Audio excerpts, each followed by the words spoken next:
Hello there, welcome back to the channel and another Versus episode. And there is something we should remember about the Faction Fight Club. The first rule of Faction Fight Club is to like, share and subscribe. I have no apologies to give for that joke. I'm sorry, I know it wasn't funny. I don't care. This episode is going to be on the Highguard of the Systems Commonwealth from the Andromeda universe versus the Vorlon Empire from Babylon 5. Who will win from these two titans of power? Who knows? Let's find out.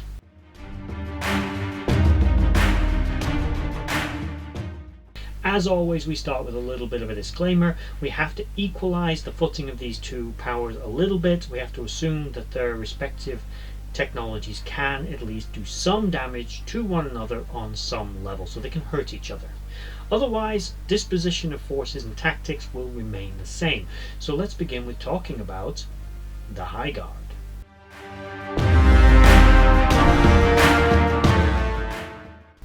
The Highguard was a very old institution and was similar to, say, Starfleet of the Federation in its role, although it was much more militaristic. The Highguard's primary role was peacekeepers and defenders of the system's commonwealth. They had a very militaristic structure and were a multi-species faction. Despite the sort of predominance of humans within the Highguard, it was not actually a human naval force, although humans were heavily involved in it. The Highguard as an institution was, as I said, a multi-racial force that originated with a race called the Vedran, who were one of the founders of the system's commonwealth. It was their technology and their ships that originally became the foundations for the Highguard. This isn't to say that the Highguard was actually a Vedran agency. It was not. It was merely the impetus for it. It was a totally free and independent agency which belonged purely to the Commonwealth. But what were its exact capabilities? Of course, being a multiracial agency gives it a great deal of options when it comes to the flexibility and type of personnel that it can deploy. Humans bring one thing to the table. Nietzscheans bring another. The Than bring another. The Perseids bring another. This diversity of races, this eclectic nature of the Highguard means you never know who your opponent is when you're fighting them. Each race responds differently to a given situation. Perseids are known to be a little eccentric and kind of excitable, and as a result can make quick decisions, but they are also known to have keen scientific minds. The Than are very much about community. They are very much about the greater whole and the greater good. Humans are perhaps a little more balanced but can be aggressive, and Nietzscheans are inherently a warlike and generally very aggressive species, generally. As a result, depending on who the commander is and who the predominant members of the crew are, you are facing someone different. The ships vary in size and capability, but are regarded as some of the most advanced vessels in the system's commonwealth overall, as they draw on technology from all of its member civilizations. The vessel's general capabilities will use the glorious Heritage class ship as a standard baseline. This is a ship that is of the same caliber as Andromeda was of this class. They are armed with a variety of missile systems which allow the vessel to project fire over large distances. They utilize point defense lasers for short-range defense. They are also equipped with a large assortment of fighters known as slip fighters, which allow them to power project and work limited like a carrier, although I will say this is in the way a carrier that a Star Destroyer is a carrier. It has fighter complement. It's not an actual dedicated carrier. The Highguard had vessels for that specifically. It also utilized drones for interception and sensor enhancing drones to increase target accuracy and general ship capabilities. The vessels also fielded an impressive scientific suite including advanced sensors, research and development, and onboard manufacturing capabilities. The vessels are known to have a hull that is capable of deflecting a certain amount of energy, and also have the battle blades that can be deployed that are designed to deflect a certain amount of impact. Some of the ships, not just Glorious Heritage class, but any of the ships within the Highguard, including the slip fighters, can be equipped with a weapon known as a Nova Bomb. This weapon has enough destructive capability to destroy, well, it can blow up a planet if it really wants to, quite happily. Nova bombs have even been seen to destroy black holes, stars. They are very, very powerful. Use enough of them, basically, you can destroy pretty much anything you're shooting at. An incredibly powerful weapon. In addition to those capabilities, the ship also has a large complement on board of embarked soldiers for boarding action and defensive action, as well as ground attack, including large robots that can be controlled by the ship, as well as vehicles that can also be deployed. It utilizes internal energy weapon defenses, as well as the ability to control gravity, atmosphere, and even nanoprobe-based attacks upon intruders aboard the ship, although this is very rarely seen and is very much a specific circumstance weapon. Otherwise, the ship operates like a normal vessel. It has sublight and FTL. The way it achieves FTL is via what they call slipstream. It's not the best way to travel faster than light, it's the only way to travel faster than light. This does, however, allow for very long-range travel. It works a little bit like hyperspace in Star Wars in that it has specific entry and exit points-ish, that sort of control where you can and can't go. Some routes are more difficult than others, and they're affected by gravity and a variety of other things. As I said, not the best way, but it is the only way. Their ships, though, are, however, extraordinarily powerful and heavily armed. They have much larger, more powerful ships, such as the Siege Perilous class, as well as smaller cruisers and other vessels at their disposal to escort the bigger, more heavily armed ships. But the vessels are built to be battle wagons upon themselves, as well as work in large groups. The Highguard also have a great many of them, many thousands upon thousands of these ships that straddle multiple galaxies, not to mention elaborate planetary defenses, a large army, and other entrenched communication and logistical networks that allow the Highguard to operate with almost impunity across the tri-galaxies. Hi there, just to interject into whatever that is that you're watching, hopefully you're enjoying it. This is a very quick little personal ad for mine and my partner's online store, alternativeworld.co.uk. For the month of October, I have reduced some of the prices of some of the items on the website. We've also just launched a new t-shirt, which is horror themed, of course in keeping with the month of October being Halloween season, Halloween being my Christmas. This is a zombie t-shirt, which you will find on the website right now. But if you go on, if you also look, you will find several other items have currently been reduced in price, but that is only for the month of October, with a small reduction on some of the items on the website. So if you're in the market for something new, something a bit different, something unique, because many of these items are designed by my partner and by a third-party artist, and they're unique. They're not going to be found on a different website. If that's something you might find interesting, check the description box below. We can only currently send to the United Kingdom, but hopefully we're planning to expand that to be able to deliver elsewhere in the future. So check it out, find something that you like, and back to whatever you were watching. Next, we have the Vorlons. Vorlons are an odd species. Some of their technology we're going to have to make a few guesses at its actual overall capability, as the Vorlons are in some ways far beyond the understanding from the perspective of the races that interacted with them, such as humans, and most of our knowledge of the Vorlons actually is second-hand, coming from observation. So, what do we know? Let's start with the Vorlons themselves. The Vorlons are a biological species that seem to be at least partially energy-based. They are certainly telepathic, very powerful telepaths by all accounts.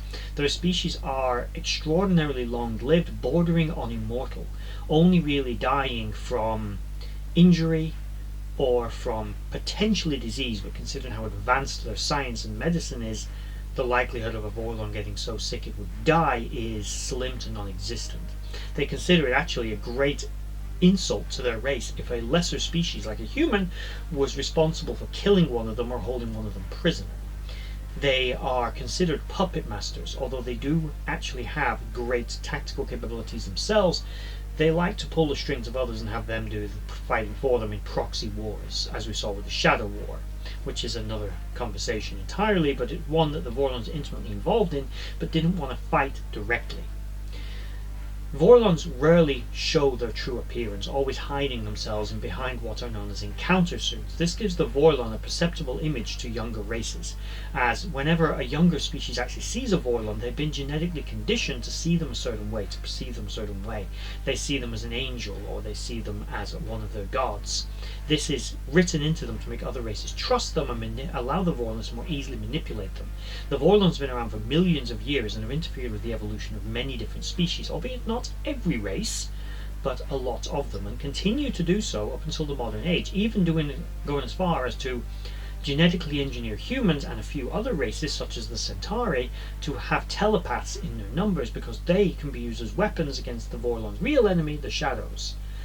So, a manipulative race of puppet masters would be a description of their culture. Otherwise, we know relatively little about their internal structure. We don't really know how many of them there are, although it's reasonable to assume there are many millions at least, probably hundreds of millions, if not billions. But, as you can tell, wild supposition is not known. Their space is incredibly well defended, with elaborate detection grids, networks of sensors, as well as ship interception, as well as entrenched defences, making Vorlon space near impenetrable. In fact, going to their homeworld is said to be impossible for more than 1 million years after they'd evacuated it. It's how advanced their defences are. Basically, their technology was both impressive and feared. Now, let's get to their technology. As I said, this is a very old race, although their technology does seem to have stagnated somewhat and not developed at all in a very long time. They seem to have plateaued and got comfortable. But its capabilities, their ships are generally biomechanical, meaning that they're organic living ships that are sentient and they bond with their pilots. They vary wildly in size, from small cruisers to much more massive several kilometre across vessels that have the firepower in a single shot to destroy an entire planet. Basically, again, to make Star Wars references, basically the Death Star, or maybe a Zeistin class might be a better comparison.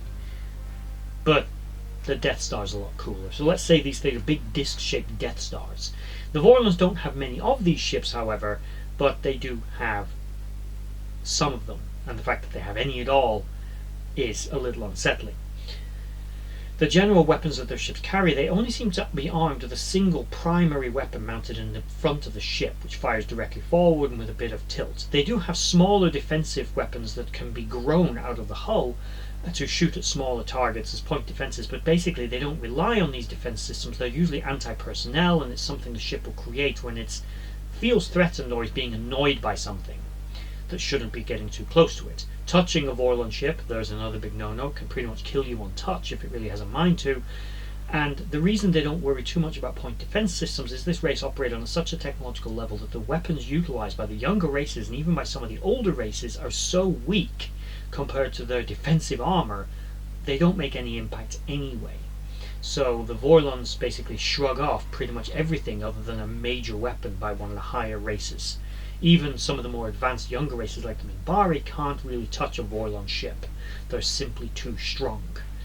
And their main guns will cut apart pretty much the enemy at a longer range and more with a greater accuracy than what they're capable of doing anyway. No defense system is known to be effective against their sensors, so they can see through any kind of stealth drive you have, and they can lock onto you with ease, and they will cut your ship to pieces before you're even in range to shoot at them, and even if you can shoot at them, you won't do any damage anyway. The Vorlon fleet is again extremely large and very extensive. It consists of some fighter craft, but it's not a wide variety use. They don't prefer fighters. They don't seem to utilize the neural interface technology the Shadows utilize, indicating their ships are either self-piloting or some kind of manual interface control, or maybe thought controlled. They can definitely be controlled by a single Vorlon, and they can build the ships in great numbers very quickly. Presumably, because we don't know how they're made, they grow their ships considering that they are biomechanical. And the longevity of a Vorlon, it's reasonable to assume that these ships, considering the bond that they create with their pilots, to the point where if the pilot is killed, the ship will commit suicide. Likely, once you have a ship, you're its pilot forever. So when we see the Vorlons actually in action, going up against even races as powerful as the Shadows, they absolutely kick ass royally and are able to deal out a great deal of damage very quickly and very destructively.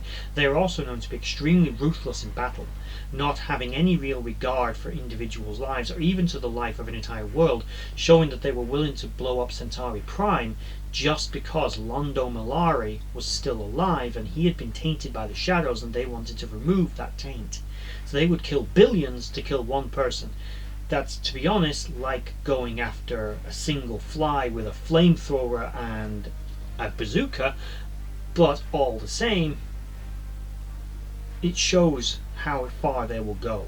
And they're an extremely patient race as well, operating for millions of years in the Shadows, much like their enemy, puppeteering everybody around them, but actually having more than enough firepower to take on the enemy themselves, simply not wanting to, into the galactic chessboard. Their version of FTL is a jump drive. They enter a form of hyperspace, which is another reality space in their universe, which they actually have a great deal of control over. They also have something known as quantum drive, which is not widely used by them, but is much faster, although requires a lot more power and is a little more dangerous. Jump space is a little easier. It's easy to access. Any of their ships can open up a jump point anywhere. It's believed they may have even been one of the original creators of the jump gates used by many of the younger races. This probably isn't as fast as Slipstream, but is more accurate and allows for more ease of travel. It's a lot safer. It's not affected by gravity or things in normal space, and basically you can enter and exit anywhere that you want. You don't have to go into a predetermined-ish location like you do with Slipstream.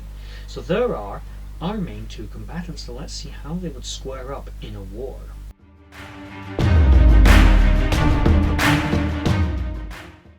Now, although in ordinary circumstances, even if these two factions were to coexist in the same universe, they probably wouldn't normally go to war. Mostly because the Vorlons are about order and unity, and the Commonwealth does represent such ideals, things that they would be quite on board with. So it's initially going to be kind of hard to say, yeah, they're going to go to war, definitely. But we have to assume that perhaps the goals of the Commonwealth were not consistent with those of the Vorlon Empire. The Vorlons certainly wouldn't become members of the Commonwealth. They'd interact with it, they'd trade with it, but they wouldn't want to be part of it. And perhaps the expansion of the Commonwealth and its inclusion of other races, which the Vorlons had sway over before, was weakening the Vorlons' position in their upcoming war with the Shadows 1,000 years from now, or 10,000 years from now, whenever it's going to be on the next horizon. So they decide they're going to eliminate this threat. So the Vorlons are going to be the aggressor. They're going to attack the Commonwealth. Now, the Highguard will respond to this with a bit of hesitation. They're going to try to negotiate, because that's their methodology. But the Vorlons, they go in hard, and they go in fast, and they go in brutal. They send in one of their planet killers off the bat, and they blow up one of the major worlds of the Commonwealth, one of its major shipyards somewhere. And millions, if not hundreds of millions, are instantly dead. Meaning the Highguard, they've got to respond with brutal kind back at them. So they do. So thousands of Highguard ships are sent against them. Now, Highguard vessels have decent weaponry that can do a lot of damage, but they've got to swarm attack Vorlon vessels, because Vorlon ships have pretty impenetrable armor. So the Highguard ships, they can outmaneuver the Vorlons. The Vorlons, yeah, their jump drives allow them to get in and out of Highguard space with relative ease, and especially the few ships they have using quantum drive, they can get in and out pretty effectively. But they are slower than the vessels used by the Highguard. The Highguard are able to zip in and out much more effectively, but the Vorlons, with their advanced sensors and detection nets, not to mention their powerful telepathic abilities, they can see this coming. And they are able to respond, meaning crisis response time for the Vorlons is excellent to the local defense system. So every time the Highguard tries to attack, they are met with staunch resistance and entrenched, impressive defenses. But the Vorlons aren't having it any easier. When they attack the Highguard, they're attacking planetary defense nets, not to mention probably local defenders of slip fighters and armies that will be garrisoning these worlds, that are not easily bypassed and not easily defeated and swept aside, especially with the Highguard on full alert, because the Vorlons have deployed their planet killers. So the Vorlons do not have it easy. The planetary defenses alone can take out much of the Vorlon fleet before they can position, and if they don't take out those orbital defenses, the planet killers will be vulnerable, and they know that. But the amount of time that takes allows the Highguard to respond. The Highguard is probably at least 3 or perhaps even 4 times larger than the Vorlon Empire in terms of sheer mass of numbers, and does have an impressive number of shipyards now going into war footing, churning out ships, but the Vorlons can build them quick as well. So the initial stages of this war is going to be a war of maneuvers, trying to hit each other's logistics and supplies, both of which both sides are very good at doing. The Vorlons, though, morale is not so much of an issue, but they know it is for the Commonwealth. They know if they can hurt the civilians, if they can make the Commonwealth bleed, then they can kill it. So they will go after every soft target they can find, because hitting military targets isn't as important to them. They're just interested in breaking the will of the Commonwealth, and as a result, an extension, perhaps forcing a capitulation of the Highguard as a result. But the Highguard, they're more defiant than that. You've got some fine military commanders in there, such as Captain Dylan Hunt, an excellent tactician and commander and in charge of one of the Commonwealth's most powerful ships, the Andromeda Ascendant. Not to mention, at this point, let's pretend the Nietzscheans haven't rebelled, so you've got a warrior race like the Nietzscheans, you've got warrior races like the Than, with large numbers of people that can pump into the Highguard very easily. Now, of course, some of you might mention that these races also have large navies and fleets of their own, but due to political reasons, they're staying out of it. They're leaving this up to the Highguard. The Nietzscheans don't want to sacrifice many of their own people, and the Than, they're going to pull back and defend their core territories. So, yeah, the Vorlons are having to run into these local defences, but those aren't the ones they're going for. They're going for the Highguard's bases, the planets that mainly support the Highguard, human worlds and colonies, and even the Vedran directly, because those are the worlds that are actually controlling the Highguard, and they're the biggest problems. Tarn Vedra, too hard to hit. Its defences are the finest in the entire Commonwealth. Earth, another world, extremely heavily defended, very difficult to overwhelm. Some of the main worlds of the Nietzscheans, like Terrazed and Angus Redoubt, they are not easily hit either. So they stick to the periphery. They start hitting the colonies and the lesser, weaker races that make up the system's Commonwealth, weakening the Commonwealth's foundations and ability to supply its navy as much as they can, relying on their own very advanced, elaborate defences, but they underestimated the Highguard. The Highguard, once their back is to the wall and they realise this, the Vorlons' willingness to use planet killers has forced the Commonwealth's hand. The order is given by the Triumvirate to deploy Nova bombs generously against the Vorlons. Now, the Vorlons underestimated just how many of these things the Commonwealth had. Not only that, but they thought that the Highguard wouldn't be as willing to utilise such brutal tactics as they were. They were very wrong. Remember, the Vorlons, they've only got a handful, maybe 5 planet killers at absolute most. The Commonwealth has hundreds of thousands of Nova bombs. They are deadly. They can deploy generously from just slip fighters. So the Commonwealth starts sending them in squadrons. Maybe only one slip fighter in 10's got one on, but the Vorlons, they've got to hit the right one. They've got to find it. So they start trying to lock onto the signatures. But this swarm attack tactics of the Highguard with its superior numbers and manoeuvring is running rings around the Vorlons. The Vorlons cannot deploy quick enough because they don't utilize slipstream. They're using jump drives, nowhere near as fast or as useful in this situation. Yes, they're more precise, but the slower speed of them is becoming a weakness. The Vorlons are not able to recover from attacks as fast, and the Highguard is targeting their logistical supply lines, but now have turned their attention to major Vorlon worlds as well and begun blowing up planets within the Vorlon Empire. The war is heating up. Probably by this point, billions on both sides are dead. The Highguard have taken a hell of a thing. Thousands of ships destroyed. One of the biggest weaknesses of the Highguard is they've not fought a real war in a very long time. Now, they're learning fast, but they're not necessarily learning fast enough. The Vorlons have had millions of years, far longer than the Commonwealth, to sort of refine its tactics. And although, yes, they're taking losses, they are hitting the Commonwealth brutal and hard, and the public sympathy and the public support of the war is waning because so many are dead. And the Highguard is looking ineffective. It's not beaten the Vorlons outright, and they've not been able to defend these lesser worlds against attack. This is resulting in many other worlds arguing that they're not being protected properly, that they're prioritising the major worlds like the Vedran and Earth and other such planets. They're not as interested in them. Planets like the homeworld of the Perseids, that world, heavily defended, heavily protected, but a world like Castelia, not as heavily defended, they're not as worried about that, and it's beginning to worry everyone. This division within the Commonwealth is exactly what the Vorlons wanted. They want them politically divided. The growing movement of let's talk is all on the cards, but the realists, the rationals, like Captain Hunt, they see the truth. They can't negotiate with the Vorlons. The Vorlons want power and control. They want to control the Commonwealth. They cannot allow this to continue. They know the best thing to do is to continue to persecute the war as effectively as they can and to break the Vorlons' ability to power project. Yes, the Vorlons are destroying more Highguard ships and outposts in a single engagement, but Highguard ships, although they've got to close a little bit more than the Vorlons at range, they have a lot more of them, and their ships can also operate when they've taken a lot of damage. Highguard ships have holes punched through them by Vorlon weapons without a problem, but they are able to keep coming, and they keep firing. Plus, again, the big ships hold the Vorlons at bay while they send in the Nova bombs aboard the slip fighters. The Vorlons are still losing worlds, and this is becoming a major problem. The Vorlons also don't reproduce anymore, so their numbers are beginning to dwindle. It's become a war of attrition. Who's gonna lose first? Who's gonna blink first?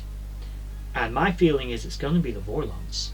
Eventually, the Vorlons have taken too many lives. None of them have died in a long time. They're not used to it.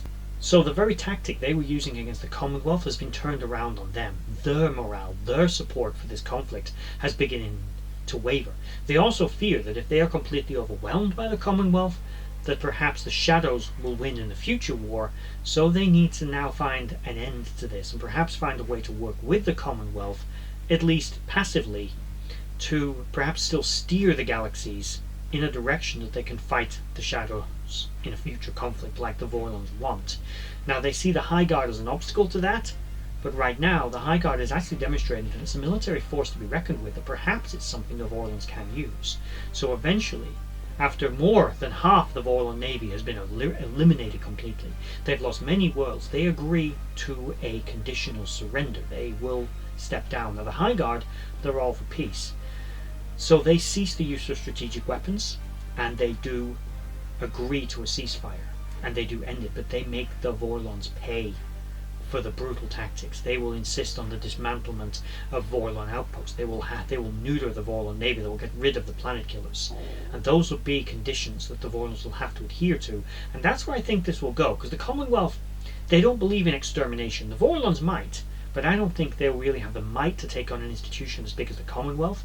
And even if you factor out the other races in the Commonwealth, which I've tried to do here, the Highguard is much bigger, and their ships, although individually I don't believe as powerful as a Vorlon ship, the collective weight and mass of that, combined with the sheer destructive force of some of the Highguard's more powerful strategic weapons like Nova bombs, will overwhelm the Vorlons.